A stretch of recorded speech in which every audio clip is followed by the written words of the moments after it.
দিল্লি বিধানসভা ৭০টি আসনের জন্য বুধবার সকাল ৭টা থেকে শুরু হয় ভোট গ্রহণ, যা জারি থাকে সন্ধ্যা ৬টা পর্যন্ত। এবার দিল্লিতে মোট ১,৫৬,১৪,০০০ ভোটার রয়েছেন, যারা প্রয়োগ করেছেন নিজেদের ভোটাধিকার। এবারে নির্বাচনে নয়াদিল্লি, কালকাজি, পাটপুরগঞ্জ, জংপুরা, ওখলা, বাবরপুর, চাঁদনি চক, গ্রেটার কৈলাস, বিজওয়ার্শন, মালব্যনগর, মাটিয়ামহল, নরেলা হলো হটসেট। দেশের রাজধানীর বুকে যে ভোট গ্রহণ পর্ব অনুষ্ঠিত হলো ইতিপূর্বে, তেমন ইঙ্গিতবাহী রাজনৈতিক সমীকরণ তৈরির প্রশ্নে এমন গুরুত্বপূর্ণ নির্বাচন আগে হয়নি বলেই মনে করছেন রাজনৈতিক বিশ্লেষক মহল। অরবিন্দ কেজরিওয়ালের প্রত্যাবর্তন নাকি পরিবর্তন? ২৬ বছর পর ফের দিল্লি বিধানসভায় গেরুয়া পতাকা উড়বে, নাকি প্রধানমন্ত্রীর গতিতে হ্যাট্রিকধারী নরেন্দ্র মোদী দিল্লিতে পরাজয়ের হ্যাট্রিক করবেন? প্রশ্নের উত্তর রেকর্ড করা হয়েছে ইলেকট্রনিক ভোটিং মেশিনে। এবার অপেক্ষা শনিবার অর্থাৎ ৮ ফেব্রুয়ারির।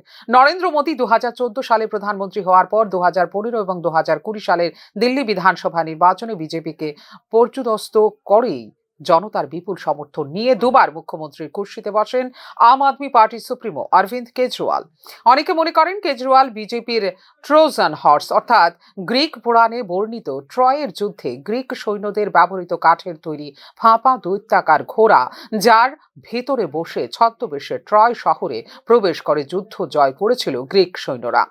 শুধু আপ সুপ্রিমো একা নন, তৃণমূল সুপ্রিমো সম্পর্কেও অনেকে এই ধরনের অভিমত পোষণ করেন যে এরা নাকি ছদ্মবেশে বিরোধী শিবিরে ঐক্য ভাঙিয়ে কংগ্রেসকে দুর্বল করে বকলবে সুবিধা করে দেন বিজেপিকেই। তবে বিজেপির সঙ্গে মতাদর্শগত নৈকট্যের প্রশ্নে তৃণমূল নয়, বরং অনেক এগিয়ে অরবিন্দ কেজরিওয়াল। বিজেপির মতো কেজরিওয়ালও রাম রাজ্যের কথা বলেন। ফারাক বলতে জয় শ্রীরাম না বলে জয় হনুমান স্লোগান দিয়েছেন অরবিন্দ কেজরিওয়াল। কেজরিওয়ালও ভোটের আগে সনাতন সেবা সমিতি খুলে ফেলেছেন। হিন্দু ধর্মগুরুদের সামনে রেখে করেছেন ভোটের প্রচার। হিন্দু পুরোহিত ও শিখ গ্রন্থীদের জন্য বলছেন মাসিক অনুদানের কথা। দিল্লি জুড়ে বিজেপি রোহিঙ্গা বাংলাদেশি অনুপ্রবেশকারী নিয়ে ধুয়ো তুললেও আপ সরকার তা নিয়ে পাল্টা প্রশ্ন তোলেনি। উল্টো তীর্থযাত্রা যোজনা থেকে রামায়ণের সুন্দর কাণ্ডের পাঠ আয়োজন করে জোর প্রচার চালিয়েছিল এবারে নির্বাচনী ইশতেহারে বিজেপি এবং আপ দুজনেই পাল্লা দিয়ে খয়রাতির ঘোড়া ছুটিয়েছে। তুলনায় কংগ্রেস ছিল অনেকটাই নিষ্প্রভ।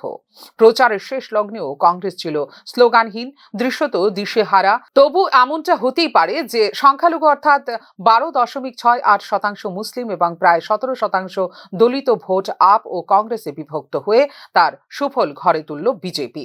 দিল্লিতে ৬৭% বেশি বাড়িতে মধ্যবিত্তের বাস। এই ভোটারদের একটা বড় অংশ কেন্দ্রীয় বাজেটে কর ছাড়ের সময়োপযোগী ঘোষণায় এই ভোট ব্যাংক বিজেপির দিকে ঝুঁকবে বলে মনে করেন রাজনৈতিক বিশ্লেষক মহল। আন্না হাজারে দুর্নীতি বিরোধী অহিংস আন্দোলনে গর্ভ থেকেই জন্মলাভ করেছিল নিজেদের স্বতন্ত্র ঘরানার স্টার্ট আপ রাজনৈতিক দল বলে দাবি করা আম আদমি পার্টি। পরবর্তীতে এটা প্রমাণিত যে আন্নার সেই আন্দোলন নরেন্দ্র মোদীর গুজরাট থেকে দিল্লি আগমনের পথ করে দিয়েছিল অনেকটাই কুসুমাস্তীর্ণ। গরিষ্ঠ জনমনে ধারণা তথা পারসেপশন রোপণ করার কৌশলই হলো রাজনীতির চালিকা শক্তি। কংগ্রেস দুর্নীতিগ্রস্ত এমন একটি ধারণা দেশবাসীর মনের গভীরে রোপণ করে দিয়েছিলেন আন্না হাজারে। বাকিটা ছিল কেবল চারাগাছে জল সিঞ্চনের খেলা। দক্ষ খেলোয়াড় হিসেবে সেই কাজটি করেছিলেন এবং করে চলেছেন প্রধানমন্ত্রী নরেন্দ্র মোদী। দিল্লির প্রচারেও ঠিক তাই করেছেন।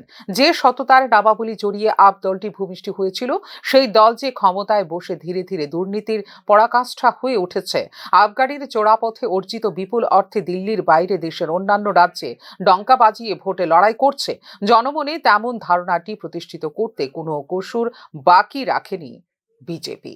দু কামরার ফ্ল্যাট জীবন থেকে উঠে এসে রাজনীতিতে ভিআইপি সংস্কৃতিকে প্রত্যাখ্যান করার কথা বললেও কেজরিওয়াল দিল্লিতে নিজের সরকারি বাসভবনকে কার্যত প্রাসাদে পরিণত করেছেন। এটা কিন্তু ঘটনা। বিজেপি কটাক্ষ করে মুখ্যমন্ত্রী বাসভবনের নাম দিয়েছে শীর্ষমহল। ভোটের বাজারে মুখ্যমন্ত্রী বাসভবনের অন্দরের একটি ভিডিও প্রকাশ করে বিজেপি দাবি করেছে এই মহলে ৫ কোটি টাকার পর্দা আর বসানো হয়েছে ১ কোটি টাকার রেলিং। দুর্নীতি ঠেকাতে লোকপালের প্রতিশ্রুতি দিয়ে তিনি দিল্লির মুখ্যমন্ত্রী হলেও গত ১০ বছরে লোকপাল নিয়োগ হয়নি দিল্লিতে। আজ দিল্লির এই নির্বাচন সর্বাপেক্ষা রিস্ক ফ্যাক্টর যদি কেউ থাকেন, সেটা হলেন অরবিন্দ কেজরিওয়াল। এবার হেরে গেলে আপ দলটাকে অটুট রাখা মুশকিল হয়ে যাবে তার পক্ষে। দিল্লিতে হারলে পরের পর্বে পাঞ্জাবকে সম্ভবত আর ধরে রাখতে পারবেন না তিনি। আর তার খেলা এবার এতটাই ঝুঁকিপূর্ণ যে পাস নম্বর পেলেই হবে না। 70টি আসনের মধ্যে অন্তত 45 থেকে 50টি আসনে জিততেই হবে অরবিন্দ কেজরিওয়ালকে। আর যদি কোনো ক্রমে পাস করলে তা হলে এই দল দ্বিখণ্ডিত করে পাল্টা সরকার গড়ার দিকটিও কিন্তু খোলা রেখেছে ভারতীয় জনতা পার্টি। তবে এসব বিষয় পরিষ্কার হয়ে যাবে শনিবার 8 ফেব্রুয়ারি। ব্যুরো রিপোর্ট, নিউজ নাও।